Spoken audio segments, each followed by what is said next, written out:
On today's show, hey, is that Ray? And no, it's Bo Peep. Wow, that's a Toy Story character. Also, we have another Star Wars character is going to be the dad in Dune. And finally, we could have a very excellent Christmas. Movie Talk starts right now. I think it'd be quite an excellent Christmas to get a middle-aged Bill and Ted. Possibly that's going to be under some people's Christmas trees. Yes. Keep your fingers crossed for that one. Hello, ladies and gentlemen. Welcome to Carter Movie Talk. That is Jeff Sneider. That is Mark Reilly. Mark Reilly busy on Twitter. Snyder busy emailing other people in the industry. Maybe a hot scoop is on the verge. Yeah, waiting. We don't know. Refreshing. It's been a while. Refreshing. Been waiting for a month. Yeah. In the meantime, we're going to move on to Toy Story 4. Toy Story 4, what an anticipated movie this is. It comes out in the summer of 2000. And, well, I mean, look, it's coming out in 2019. Okay, so we're excited about this. Comes out later on this year. And Bo Peep is going to be part of the movie. Yes, Bo Peep. Remember Bo Peep, how adorable she was in the Toy Story trilogy? Well, this ain't your daddy's Bo Peep. This is a different Bo Peep. She's seen some things. She's been some places. And she's going to get rediscovered by one of her dear friends, Woody. Tom Hanks is going to go on a road trip with Bonnie. Now, remember, Bonnie kind of took over as the owner of the toys from Andy, who went off to college to, look at nudes and stuff instead of playing with toys. So now Bonnie is going on a road trip with her family. She brings her a gaggle of toys. And so Woody has an adventure with this new craft thing called Forky. Yeah, it looks like a fork, and so Forky, Woody's going to take Forky and kind of take Forky under his proverbial wing. But on the road trip, at some point, we're going to stumble into Bo Peep. Then a whole other adventure ensues. Reilly, I got to be honest with you. I'm a big fan of Toy Story. I love the trilogy. I wasn't sure that we needed a fourth one. I wasn't sure where we were going to go with this. Maybe a love interest for Woody. Sure. I see the new Bo Peep. She looks badass. Awesome. The plot line, the synopsis that came with this poster and this new Bo Peep, I'm feeling a lot more Jeff Sneider about this story than I thought I would. Yeah, I share a little bit. The one thing on the horizon I'm looking forward to is a plastic fork having an existential crisis to add a little something in this Toy Story Nothing universe. says summertime family Pixar dollars like a fork that wants to be more. Yes, I'm making a prediction. Forky is going to be a major hit. I think Forky might have some of the best lines. Just a feeling. I know nothing. Forky, though, being fashioned into a toy and used as a little kid and then thrown into the toy pile where they meet Woody and Buzz and the rest. Sounds fun. It sounds really funny to me, but this whole story has taken on so many different shapes because of Rashida Jones coming in at one point and then exiting the project. And we heard romantic comedy at one point that was kind of the with Bo Peep. So it looks like they kept that story, that little story nugget there. Overall, I'm with a lot of people when I said, look, Toy Story 3 ended beautifully. Probably one, if not, and there's an argument to be made that is the best of the trilogy. I think I'm up there with that. So to come back and say, hey, you're getting a new one, it feels a little like, well, you better dazzle us. The synopsis, while it's fun to talk about Forky and his existential drama, I'm a little reserved. Jeff Sneider, reserved. I put the question to you. Can a Bo Peep that has been trained in the arts of martial and a new fork reinvigorate the Toy Story franchise? I don't know that it needs reinvigorating. Yeah. I think Toy Story is a really successful franchise.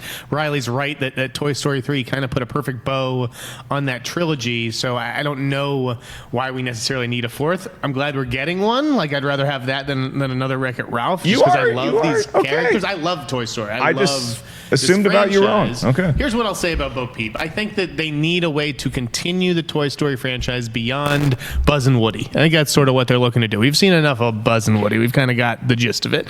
What if Bo Peep is sort of their entry point into a spin-off or another kind of world? So you're going straight new Star Wars trilogy with this. I think that they're setting up maybe a Bo Peep spin-off potentially. I don't know. Could be Ray and Forky. I mean, going forward, because obviously Ray was such a nice gateway from, hey, remember your old Star Wars characters you love? And now here's the new Star Wars characters. You could have the same thing where Tom Hanks and Tim Allen, they can age these voices, these characters for a while, but they may not be around forever. And if you want to continue on the lineage of Toy Story, having said that, Annie Potts is probably about the same age as Tom Hanks and Tim Allen, but she is voicing Bo Peep. I don't know if we're going to love Forky. Reilly's right. Maybe Forky could be the Groot of this year, where everybody just falls in love with the adorable fork that could. I'm reading this as a Toy Story fan, and maybe that trilogy closed it out for us who are now adults, who started out as kids or teenagers appreciating Toy Story coming up, and now maybe it's just up to us to live our own lives and then let new generations fall in with this version of Bo Peep and a sentient fork. Right. And you never doubt Pixar. No. That's what I've learned. They've always managed to make even their lesser sequels, like a Cars 2. There was some enjoyable moments. I don't overall like the Cars franchise. I'm the guy. You're the guy. Good. I did like Thank it. you for Cars 3. But Monsters University, again, Finding Dory, I didn't like as much as Finding Nemo, but there was wonderful stuff in there. The Toy Story movies are the ones that really, and Incredibles 2 were the sequels I thought surpassed the originals. Maybe this is another one of those where it shocks everybody. We get a spinoff. We get Bo Peep getting her own movie. Maybe Forky gets his own movie. Who knows? But I think you're onto something, Snyder. I think they want to continue this. It works for kids of every generation. Right. And you're right, Mark. Like another generation needs to be exposed to these characters. Could Pixar have done what Illumination did with Minions, with the little green aliens from the first film? Like that. Right. That seemed like it was maybe a missed opportunity, and they maybe left something on the table. So let's say it could be Forky. Forky could be the breakout character, and people want Forky to have his own movie. But just judging from what other studios are doing, where they're taking their sort of popular female characters and breaking them out into their own movies, I think that's what could end up happening here. Of course, it's all going to come down to the box office. Yeah. Movie Talk, the show where three grown men talk about a fork. Is the fork, so if you're a spoon and you're in the kitchen, you don't have feelings or you're not actually self-aware, but once you get deemed a toy, once the kid knights you as a toy, is that when you gain your googly eyes on you? Yeah. your emotions? I think you're right on the money with that. Yeah, Okay. I think you could take an inanimate object, because what's the rules in this universe? It's the toys. Have we seen anything else come to life in the Toy Story universe? Don't know. So the kid anoints it. There's some magic there. Forky comes to life. Yeah, we all had some weird toys as a kid, right? I got some weird toys now. I mean, a lot of Star Wars and G.I. Joe and Teenage Mutant and Transformers. But before they were movies, you look at them and they're like, what's that truck doing? That's not a truck. What's that whole thing? Weird. Like, if you give like a baby something, like they might tend to play with the box that it came in more than the actual thing. So is that box now a toy in this new rinky-dink Toy Story? Get some real toys. These are utensils you're playing with. My question is, are they shooting themselves in the foot as far as merchandising? Because now forks? anybody Can create their own Forky, and there's some dollars left on that table. They should have a contest, honestly, Pixar, to see who can come up with their own Forky design. There it is. Yeah, just don't play with Electricy because he can kill you. Just playing with a plug. What is that? I know. Trying to plug a blender Sparky. in with a fork and look out. Yeah, Sparky's much better than Electricy. Off my game. Moving on to the next story. We're talking about Dune. Hey, we don't have a release date for Dune just yet, but Denis Villeneuve does appear to have the father to Timothée Chalamet's protagonist, and that is going to be played by none other than Poe Dameron himself, Oscar Isaac. He joins the cast that already includes, like I said, Chalamet as well as Stellan Skarsgård, Dave Bautista, Rebecca Ferguson. I'm starting to think sign me up for this movie because I like the cast. I'm very excited to see what sort of sci-fi landscape Denis Villeneuve can bring to the table with his incredible direction and cinematic eye.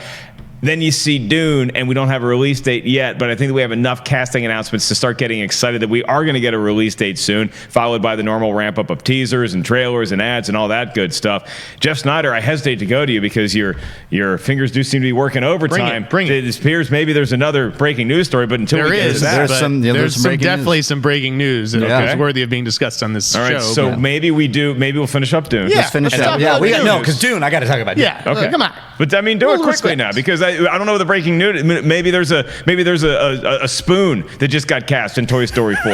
Yeah, maybe. Oscar Isaac. Yeah, I like the guy. I think he's a big star. Yeah. I think he's a great actor, and I think this is a real coup for Dune. I don't know that I necessarily see him as the father of Timothée Chalamet. You're Not crazy. Sure, I'm getting the that's resemblance because there. you fell so hard in love with Beautiful Boy Yes. that you can't imagine anybody other than Steve Carell being his pappy. Is that Oscar not the Isaac case? will always be my true beautiful boy, but There it is. listen, I think that this is a good project for him, a good get for the project. It's just the lineage thing where I'm like, how? But okay, you no problems with that? None whatsoever, because I know the character he was cast at, and that makes complete sense. that he's Leto, that he is going to be the father of Timothee Chalamet, is the rightful heir to, not heir, but to the Atreides fortune and kingdom, and that he is Muad'Dib, the chosen one. Yeah. The Messiah. And so there's so much in this Dune novel that, I mean, I now want to, I did a little refresher before the show. I got to read this again. This book is one of the best science fiction books of all time, and the way this cast is shaping up, and with Denis Villeneuve in the helm, I mean, it's shaping up. It could be one of the greatest sci-fi films if he does what he's been doing every single time in his movies, with whether it's Arrival or Sicario or even Blade Runner 2049. He just is a beautiful filmmaker, and to tackle the mythology that Frank Herbert wrote in Dune is something to be really excited about. You Dune fans who've read this book know exactly what I'm talking about. Well, that's the question on the table. It's like, it's going to interest novice sci-fi fans like me who aren't that familiar with the Dune source material, but does this do justice to the hardcore Dune fans out there? Because it's nice to win them over too. Now, you need to win over more than just them, but it feels like this casting is aimed at also getting people on board with Dune who want to be on with it from the get-go. Yeah, look at Rachel Cushing, who is a huge fan of these books, these really dense mythological books. Lord of the Rings, she's a diehard fan. Dune is in that conversation as far as mythological kind of world building. And so the fans that know that story I think she got really, really excited over Oscar Isaac. And I was like, wait a minute, and I got excited. So you get the movie star you get the Star Wars lineage, you get Rebecca Ferguson is in this movie, you get Skarsgård is in this movie as the villain. They're shaping it up with really, really good actors, and I think that casual fans of Dune have heard of it, who haven't read the book, are going to be treated for something like a Star Wars, where the movie opens and it is so layered as far as the characters, the different houses that run the system, the solar system, and that how dangerous it is to take on Arrakis, which is the spice planet, and but it's such, like, the spice is something needed throughout the galaxy. It's a currency. There is so much going on in this thing that I think casual sci-fi fans will see this movie and fall immediately in love, especially with Denis Villeneuve behind the helm. Could Dune be a new Inner Geekdom category? I think it should be. Okay. I'm in love with Reilly's passion for this project, but you have to acknowledge that this thing could go horribly wrong. How? What do you look at Blade Runner 2049? Yeah, I would argue that Blade Runner had as much 2049 cinematic interest as Dune did. Yes, but Blade Runner 2049 was not a successful film. No, it was not, in terms of box office. No, it wasn't. So even if it is a great movie, and I thought Blade Runner 2049 was an achievement, we're not getting more of those, at least not for that price, with that filmmaker. So there is some sort of inherent risk, because Blade Runner also had a pretty impressive cast. Right. And you know what? And I get that. I do get that. Like that movie was designed to launch a new franchise. Right. Mackenzie Davis was going to have a much bigger role in Blade 2050 or whatever the hell it would have been. And I think that there are, some characters in this Dune movie that will play a larger part in the sequel if it actually merits one. Well, there's a number of books in the Dune franchise, so we got that going for us. But I think that the Dune story is a little bit more accessible than a Blade Runner. Blade Runner 2049 especially was very heady. It was very, very elaborate, and there was a lot of kind of deep dives here with, are you a replicant or are you not? What's going on here? Can they have kids? All these different things. I don't think there was an audience, a sci-fi audience, that what Dune has going for it is really, it's the hero's journey. It's a mythology. It's the hero's journey rising up to become something greater, and I think that audiences might respond to that. Reilly, one thing I wanted to ask, we've talked about this role for a couple of weeks or months, because I'd heard different rumors, one of which was Viggo Mortensen, that was sort of Denis' top choice. For Leto. Right, for Timothy's father. So would you have liked to have seen Viggo in that role, or are you glad that Oscar Isaac wound up with it? I would much rather see Viggo in the role, to be honest with you. Yeah, I think he just fits the persona in my head that I have, but Oscar Isaac, because I love him as an actor, I go, oh yeah, I can see it. Can you see Oscar Isaac and Rebecca Ferguson together? Yeah, that's not too. Yeah. That's not too tough of a stretch for me to do. I actually have to keep that picture out of my mind at some points in my day when I'm driving and operating heavy machinery. Well, before we get to that, Brig, the breaking news scoop that Jeff Sneider has been teasing us with, I want to remind you all that we have a new Reilly Roundtable. You guys can catch Mark Reilly and Collider CEO Mark Fernandez talking all things Star Wars. They do a deep dive into one topic each week, and also this Friday, I get to hang out with the birthday boy, Josh McCouga, and Ken Knapsack. Ken and Josh are hosting my show, stand-up show at Pub Rock in Scottsdale, Arizona. It's near Phoenix. You guys can go hang out with me, some great local comics, as well as your celebrated host, Josh and Ken. One show, only 9 p.m. You can get tickets at markellislive.com. Very excited to finally get back in Phoenix. It's been a couple years since I've been there, so cannot wait for you guys to see all the new stuff. Not going to be dumping popcorn on my head. The question, Reilly, is do we want to get into this today, or would we be stepping on tomorrow's show? Because we don't have a graphics package for this. Why don't you? I want to hear it. We can't do it now, and we can't tease. We can't tease like that. Right. Maybe we'll go deeper into it. Guys, Zack Sneider is back. Yep. Okay. Zack Sneider is back with a zombie action Man of Steel movie 2.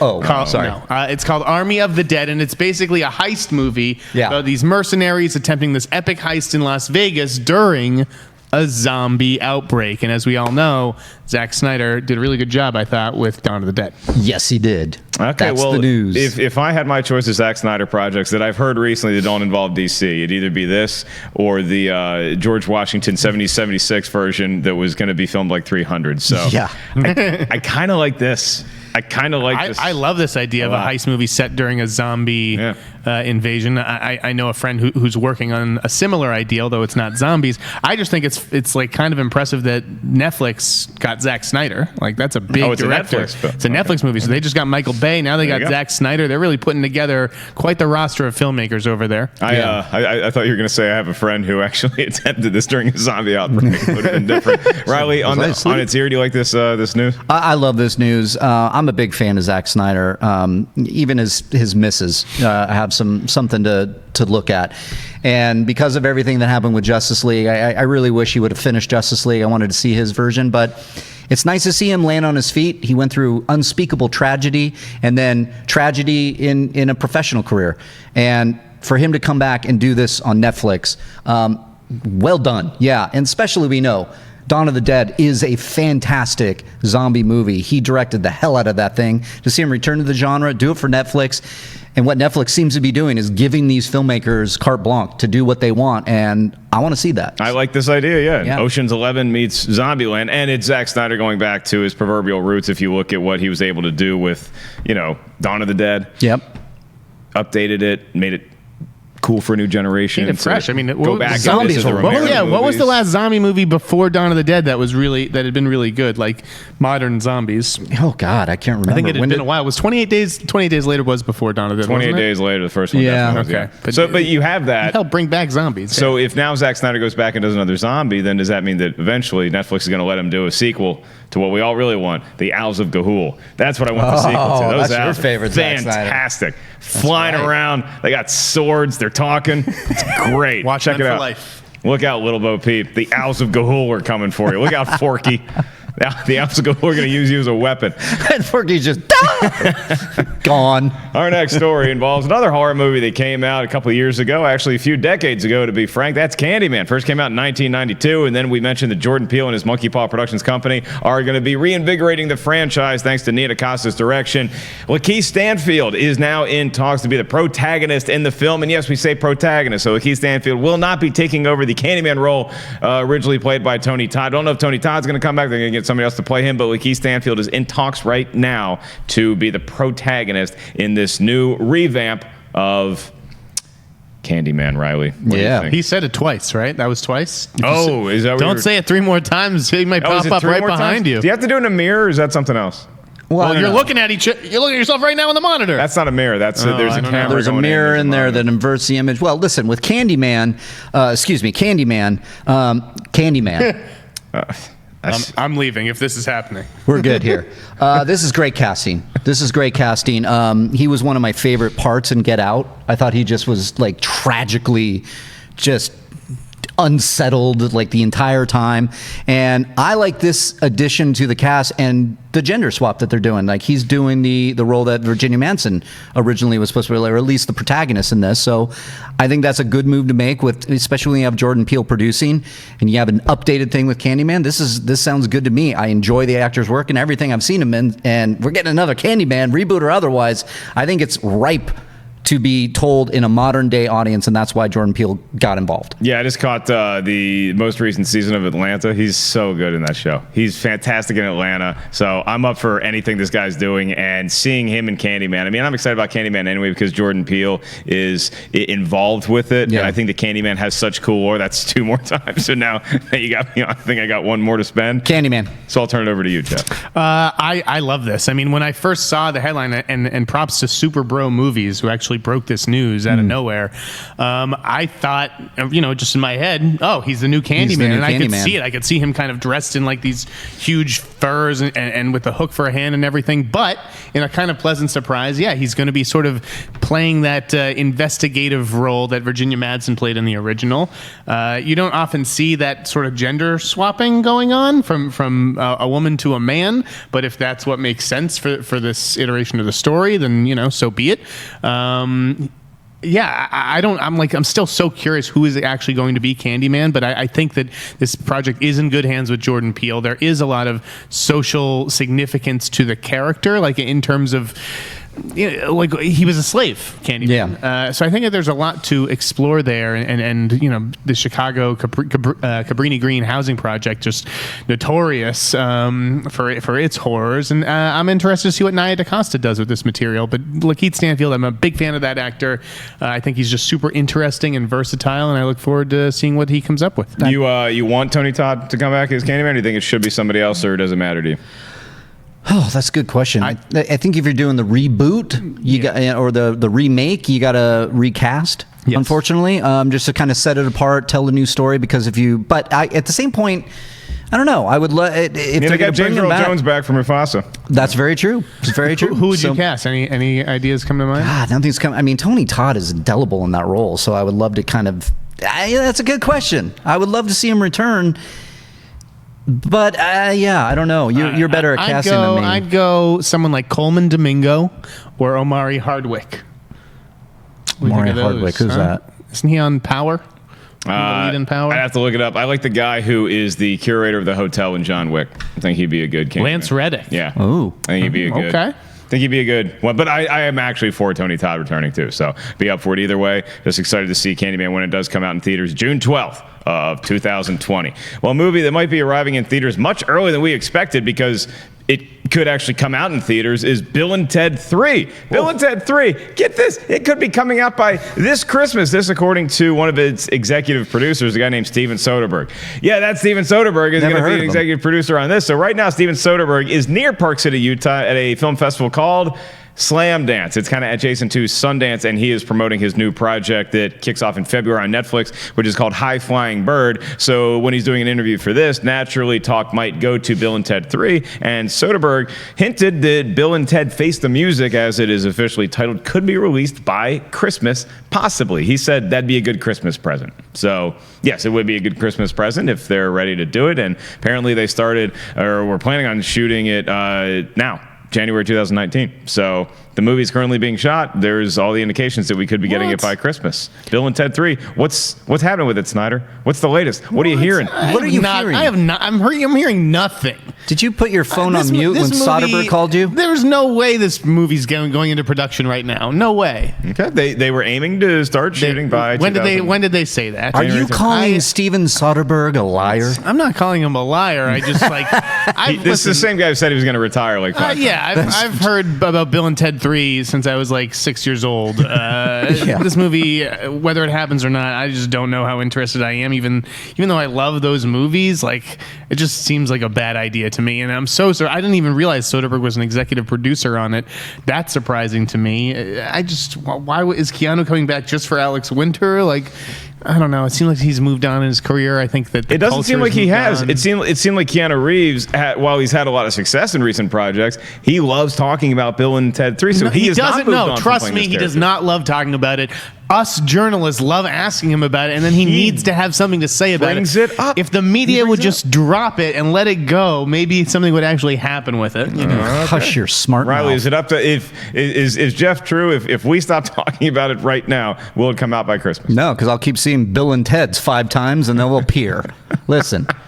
This is a movie. This is a staple of my childhood. If they want to revisit it and everybody is involved and they like it, which it sounds like, and Keanu included, I want to see this. I like the idea of revisiting them in middle age. They haven't hit it yet. Wild Stallions never made it, and there's a tear in the space-time continuum, and they have to go on another adventure. I'm all for it. Whether it's good, yeah, who knows? But if they all want to come back and do it, great. I'm going to watch the hell out of that movie. And Steven Soderbergh. It's Steven Soderbergh. If he's He's the saying executive producer. He's going to have nothing to do with this movie. Nothing. enough to say that he knows, executive producer will know if they're going to start filming or not. So if he thinks it can make it for Christmas, I'm going to give him the benefit of the doubt. Okay, I do believe that Keanu Reeves genuinely wants to make this movie and enjoys talking about this and enjoys bringing it up sometimes unprovoked. Steven Soderbergh, on the other hand, I don't know what his appetite for this movie is. It's a quote where he said that'd be a nice Christmas present. So it could just be somebody in the crowd asking, and he's like, well, I have this crowd of people at a film festival called Slam Dance. So it's a bunch of people who are freezing, who may be a little drunk or high, who just want to cheer about something. So maybe I'll say that'd be a good Christmas present, and then we can move on. So I don't put a lot of weight in this quote, but I do think that Keanu Reeves genuinely wants to make this movie, as does Alex Winter, and I think we're going to see it sooner rather than later. I'm just not quite sure it's going to be as soon as Christmas time. But if it was ready during Christmas time, is it a good release date to come out around Christmas as kind of counter-programming for a big blockbuster like an Episode 9, or do you save this for like a January, a February, a March? When should this movie come out on your calendar? Yeah, you're right. But this shit-eating grin over I'm here. just waiting for you to answer the question. I think it the does answer is make no. sense. It's a Listen, horrible idea. No, horrible. I wouldn't put Bill and Ted's around Christmas because of the stacked nature of it. It would get lost, but maybe in November, late November, that's still Christmas. We can still get it early. Soderbergh should know a thing or two about botched release dates. Since, I just listened to him on the Bill Simmons podcast talk about how Out of Sight, I think, got moved up into the summer. And it was not like a summer movie, but they were basically behind on filming Meet Joe Black. And so that movie got pushed. And the head of the studio was like, I need a summer movie. It's going to be Out of Sight. I paid money to see Meet Joe Black. But wait, love there's Out of something. Sight. Can we talk about something else with regards to Soderbergh that's not Bill and Ted? It's something that's actually kind of interesting. Sure. All right. So what do you got? He was on the Bill Simmons podcast, and he talked about how the challenge that he wishes that he would face is that he gets a call from a studio a week before a movie is about to start shooting, and there's maybe the director is having a health problem, whatever. They need him to fill in for something. So he's rooting for directors that have health problems. Yes, exactly. He's rooting for that to happen so that he can come in and only have a week to prep a gigantic movie. And he said that he actually almost got the chance to do just that, and recently on a gigantic movie, okay, that was filming overseas. So here's my question. Is it Star Wars? Exactly. That's what I'm saying. I know. It was either Solo or Bohemian Rhapsody or Nutcracker. And it's probably not Nutcracker because you're not Bohemian turning. Rhapsody. It's either, it has to be one of those two where they were considering him. Solo. I think it's Solo. I think that it's they were Solo. that they were considering him That's in his before wheelhouse. Ron Howard. Because he has that quirky kind of Lord and Miller thing more than Ron Howard does. I'm just saying, could we have gotten a Solo with Steven Soderbergh? From the sound of that podcast, maybe. But if I'm reading Snyder correctly here, and I'm reading between the lines here, Soderbergh's going to direct Bill and Ted's 3. Right? I think That's he's what gonna you're step saying. in on a big production. There's going to be he's setting this up. All right. What I will say is that I don't know if he was ever going to do Solo. I think the version we got of Solo was fine. I think that it would have been interesting, but it wouldn't have really mattered in the long run if he came in to helm whatever was left of Bohemian Rhapsody.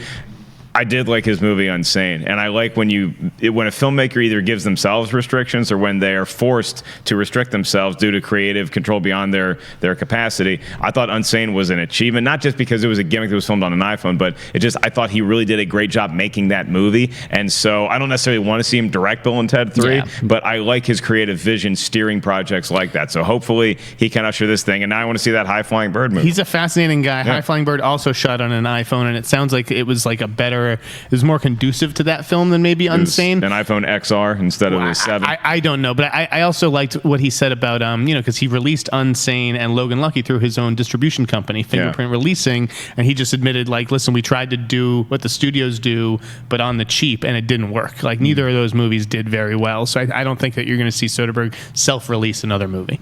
All right, well, just don't retire, Steven. We like hearing from you, even if it's just Bill and Ted quotes that we run with, or Solo speculation. Or- What would he have done with that Star Wars movie? I think I heard his name bandied about before Solo in Star Wars circles, though. So maybe there is some validity to that. Yeah, but- because Ron Howard was on that list as well when there was like, hey, this is who it might be. Yeah, you might be onto something. All right. Well, thanks once again for tuning in, all you Bill Simmons podcast listeners. Our last story before we get to your live Twitter questions, which you can tweet us anytime. Use the hashtag Collider Movie Talk. Tag us at Collider Video. Is about Angelina Jolie, but it's not just about Angelina Jolie. She is working with Taylor Sheridan. Taylor Sheridan, obviously, he wrote some kick-ass movies like Hell or High Water or Sicario. Also directed Wind River. Now he's going to be working with Angelina Jolie, or at least she is in talks to sign on to his new project that is going to see an FBI witness protection program kid. He's about 14 years old now. He has to learn how to survive in the wild just in case people come after him. Guess what? They come after him, yeah. And Angelina Jolie is going to factor in there somewhere. Here's what's interesting about this project is that now that this is on the front burner, it means that yet another Chris Pratt project is put on the back burner. This time, a Chris Pratt collaboration with Taylor Sheridan that was called Fast, I believe, or Fist. He was going to be a guy working for the DEA, and it was going to be a hard-hitting action kind of thriller movie, and now that's on the back burner. Yeah. So, Jeff Sneider, is it a Chris Pratt problem all of a sudden? Because Chris Pratt we all love him. He's great. But he's got these movies like this film and Cowboy Ninja Viking and Guardians 3, which is not his fault. That's not his fault. But he's had some projects pushed back. So does this eventually reflect poorly upon the actor known as Chris Pratt? I don't know if it reflects poorly on him, but it sure is a head scratcher. I mean, if you're Warner Brothers and you have, Chris Pratt's next slot, how do you not pull the trigger on that? Like when that announcement first hit a couple months ago, I think it was October, they'd sort of said how, that they were prepping the movie, but then they stopped pre-production because they needed a star, because the budget for that film is going to be in the $75-80 million range, which is very similar to Cowboy Ninja Viking. Like, I don't know that Chris Pratt is being given $100 million franchises that aren't part of the MCU or don't have dinosaurs in them, essentially. But that seems like the kind of movie that he can open, given his level of stardom. So for Sheridan to sort of just abruptly leave that project high and dry, and maybe it was just a matter of Warner Brothers not wanting to pull the trigger, but for him to leave that to go do this project with Angelina Jolie, which is rumored to possibly be landing at Netflix as well, it's just curious. And this sounds really good based on the Michael Kurita novel, and I'd like to see Angelina Jolie getting back in front of the camera. I think she spent too much time behind it, and when she does come out, it's for Maleficent or something weird and not very good with Brad Pitt. So hopefully this is like kind of, I am excited for this film, yeah. So, Reilly, your thoughts on both Angelina Jolie starring in this and then also Chris Pratt getting the shaft again? Yeah, we don't know exactly why. Maybe it was scheduling issues, maybe as they didn't want to pull the trigger on that, and it looks like the script kind of took the front burner, as you said, and it said if it's ready to go, and of all people, Angelina Jolie wants to do this, I could see the studio going, yep, go for it. But if it lands at Netflix, now that we just talked about Zack Sneider, that was breaking news, Netflix there, Michael Bay, Netflix there, right. Martin Scorsese, Netflix there, yeah, do it at Netflix. You're getting everybody is going over there because, like I said, what it sounds like is that they're getting the keys to the castle. Go make your movie because it seems to be filmmaker driven now, and that for sure, we, the audience, is benefiting. You're definitely getting less notes from a place like Netflix. When the story hit yesterday, it was reported as being like shopped to studios, and that there's going to be a bidding war. It was Justin Kroll at Variety who tweeted that he'd heard that Netflix had gotten the rights to the book, I think from Fox. Okay. I think that's where the project originated. I don't think it really matters whether this is Netflix or theatrical. I think the idea of Jolie doing a Taylor Sheridan movie and kind of getting back to something like pulpy and a crime thing, yeah, exactly. That should be sounds fun. Good. Exactly. Yeah. Pratt needed that fast movie. I think that was exactly what he was looking for. Something that wasn't as family friendly and allowed him to get his hands dirty. Right. Maybe he'll be looking to do something like that again with a different director. Yeah. All right. Tomorrow we have another episode of Movie Talk that's going to be at 4 p.m. in the PT. We also have TV Talk, and the Reilly Roundtable is going to drop tomorrow. Who is your guest? How are you enjoying doing your program? William the Beast Bibiani is coming on, and we're talking horror movies that scared the crap out of us as kids. Okay. Yeah, any ones you want to name right now? Movies that scared me as a kid: Troll, House, The Gate. The Gate. Do you remember The Gate? I remember seeing it at Video Update. And remember that dude was like lumbering, and then he falls and he breaks into a million little guy pieces and runs away? That movie scared me. Yeah, so we're at like some lesser known horror movies, because you know me, I love the horror movies. We have the Halloweens and the Nightmare on Elm Streets, but some of those little ones that not good movies, but when you see them as a wee one and they scare you, we want to get into that. Jeff Sneider, you have anything? The miniseries with Tim Curry, never that was scared great. me. The Yeah. Evil Dead, I had to shut off halfway. Yeah, I can see that. Because that was real intense as a 9-year-old. Silence of the Lambs was pretty great. So Yeah, that's great. there are a lot of good ones. All right. Also tune into the last Collider Live of the week. That's Wednesday. It's Monday through Wednesday. That's at 10 a.m. in the PT. You guys got a guest list for that, or can I pop in? You want me to pop in? Do you want to come in tomorrow? Come around. I mean, why not? We'll have you. I think I can crash for about an hour. And we do have, I don't think we mentioned it on the show, Benedict Wong is coming in tomorrow? Coming in tomorrow on Collider Live. Yeah, it's going to be a great talk. All right. There it is. Collider Live. Tune in. You guys love writing us Twitter questions. We love answering them, perhaps more so than anything else on this show. It's my favorite section, and that's why we're going to dive into it right now with an old favorite as far as the question goes. But I don't know if I've ever posed this question to these two lads, and based on what we talked about, I think it's apropos. Hit me. Joseph Medina says, who'd you cast as the new Rufus? Oh, boy. His vote is for Dave Chappelle or Chris Rock. You don't recast George Carlin. You create a new character. No recasting of Rufus. I think that's correct, actually. Yeah. Okay, but is in lieu of Rufus? Yeah, but we got to answer correct. Yes, in Is lieu of there a- Rufus, I like that Dave Chappelle. I could go for either one of them. I think Chappelle might fit it a little better. Yeah, But I could go for That's a either good one of them. I think Rock's the best comic of all time. But I think Chappelle, I think his vibe might be a little bit more Bill and Ted. Either one would be great. Yeah. All right, I've got one. You're gonna think I'm crazy. Okay. You, Jeff Sneider. Me crazy. What if it went to Lily Tomlin? I love that call. I love that. Lily Tomlin's great. I'm just thinking of an older comedian. Mm-hmm. You know, I don't know. I think that would be fun for her to give Bill and Ted their marching orders. I think Lily Tomlin, or now that you mentioned that, Whoopi Goldberg, I think could be Whoopi could be a fun Goldberg's one, good. yeah. I think you nailed it with Lily Tomlin. Thank you. Yeah, I love that. That's some good casting, Snyder. All right. Chris Not El Guapo is next up, and he says, with Zack Snyder going back to his roots with a zombie movie, name a director you want to see make a smaller film for their next project. Who's a director? A smaller film that would return them to like their roots, like their original sort of. Yeah, let's get specific with it. Yeah. Okay.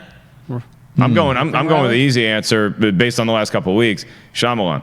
I'd like to see him go back to do something that's totally different, that surprises us, that has a cool twist. I liked Glass, but I think that you get a little handcuffed where people have seen this trilogy, the first two movies, and they expect something huge or something revelatory out of it. And if they don't feel they got that, then that movie is now labeled as a disappointment, which I think is a little unfair. But I want to see him go back to creating something original. Good. We were talking about this the other day. It was his original. You guys don't. Damien Chazelle, I just love as a filmmaker. And First Man is a really well executed movie that didn't land with me. I was a little, I was missing the kind of the more intimate, like his version, his lens of life with Whiplash and La La Land. So I'd like to see him, now that he did his big studio, big Oscar movie, I would love to, and all of his movies are Oscar caliber, but I'd love to see a more intimate portrait a la a Whiplash. Okay, I have a bunch of answers to this question. I'm going to try to keep it short and sweet. Okay. I'd love to see Tarantino go back and do a heist movie. Yes. A small heist movie. Okay. I'd love to see someone The like Vega Nolan Brothers. go back and do something like Memento, something small, not a Yes. big event movie opening in July next year in IMAX, okay? I would like to see Fincher try to do an Alien movie. Oh. Since he really did not have a good experience first time out. It doesn't have to be part of the Alien franchise, but just a sci-fi, like a movie about aliens from Fincher. And then here's the one that, just because I feel like I haven't brought him up in ages here on Movie Talk, and he had such a promising career, and he's gone 1 for 3. Can somebody give Richard Kelly a job? Can Jake Gyllenhaal, with all of his producing power, go back to the guy who really launched his career with Donnie Darko, and somebody give Richard Kelly a helping hand here? Thank you. My God, I just was looking him up because he did what? Southland Tales? And then The Box. And The that's Box. it. We haven't heard from the guy And we haven't since heard The from- Box. It's like... And the box wasn't bad. Southland Tales It wasn't good. What was in it? What was in the box? Not much. I honestly haven't seen the movie, so I don't know what's. I think it was a monkey paw or something. I don't know. It was stupid, is what it was. But Yeah. it's like Frank Langella bringing a this box to your guy- house? Yeah. Don't open it. James Marsden I think and- Donnie Darko was a masterpiece. If he could get back to that kind of off-center, edgy coming-of-age movie somehow, maybe produced by Jake Gyllenhaal, that would be fun. God, I want to see Donnie Darko now. All right. I That's a I good saw it for movie. the first time a couple years ago. What'd you think? Yeah, I liked it. Yeah. Yeah, it's good. You know, Ringing endorsement. Gonna move on with my life. Todd Barry has And we're a gonna great move on thing about Donnie to our Darko. last question. Does he really? Ricky Kennedy closes out here today, and he asks, any news or rumors regarding the soon-to-be Bond 25 film? According to sources, it might be filming right now in Norway. That's He's what filming right now. Bill and Ted's filming on the set next to Bond 25. in stranger things have happened. So Cary Fukunaga's directing this. We know that. Mm-hmm. Daniel Craig is back as Bond. We know that. Daniel Craig was making some of the rounds at the award shows about a month ago, but some reports have this, at least in pre-production, scouting locations being in Norway. They applied for like film permits or something like that, and so people are now speculating that that was indeed the Bond 25 production shooting in Norway. But that's what you want in a Bond movie is kind of be a globe-trotting thing. You want multiple locations. You don't want to green screen it. You want to get out there and get your hands dirty or cold, as the case may be. Yeah. You're going to know better than me, Snyder, but did it move release dates because of all the director shuffles and everything? It ain't coming out Thanksgiving. It's not coming out Thanksgiving. Yeah, obviously. Okay. So Maybe Bill and Ted can fill that slot. there it is. I heard Fukunaga almost fell off. Wow. I heard that almost happened, Jeez. but I don't think that he did. I think he's still on board. Steven Soderbergh going to step in? Hey. You never know. He just shows up with an iPhone. All right, guys. He's like, I'll take I'm care ready of to this. shoot this. So I did hear one rumor. Again, I don't know how true it is. It's an old rumor. It's been around for quite a while. It's an older code, sir, but it checks out. But the Mission Impossible, the news about Mission Impossible sequels filming back to back kind of threw it off, especially if they do bring back Henry Cavill. But I keep hearing that after Mission Impossible, the Broccoli family kind of just fell in love with Cavill, and they think he should absolutely be the next Bond, and that there may be a role for him in Bond 25 in which there's a passing of the torch, or maybe he's 008 or 006. And Oh, that'd be weird. Wouldn't that be weird going to see the 006 movies? I mean, I'm not sure what the hell it is. Maybe it's nothing. You just cast him as Bond. Yeah. Call it a Come on, day. Snyder. but I That's think a that there terrible would be. idea. I think that there would be some connection. It wouldn't just like start fresh, Why are you ruining James Bond, Jeff? I know it's all me. This is totally your fault. We're blaming Obviously. you Yeah. for this rumored scoop you have. Did the Broccolis have your number to run this by you? I don't know what I'm talking about, to be honest. You ask for rumors and speculation. That's what you get. That's why you Yeah. haven't read about this on Collider, because it's not reportable. You know who loves broccoli? Forky. God, that guy cannot get enough. Not of baby broccoli. carrots? You don't stab baby carrots. You, we- massage. You gently cut baby carrots. We have come Ladies full and gentlemen, circle. that does it for today's episode of Collider Movie Talk. Thank you for tuning in to the zaniness and all the twists and turns and winding roads that we had here today. Hoped you left a trail of breadcrumbs, but we're back and saying goodnight. That is Jeffrey Sneider. That is Mark Yodi Reilly. Throw it to the wide to say goodbye. I'll see you guys tonight at the Comedy Store, this weekend in Phoenix, and tomorrow on this very show. Hey everybody, Mark Ellis here. Thanks for watching this episode of Collider Movie Talk. You want to watch more? Then click up here, or you can click right here for more great content from Collider. And if you haven't subscribed to Collider Video, do so right now and share this vid with your friends. Thanks for watching.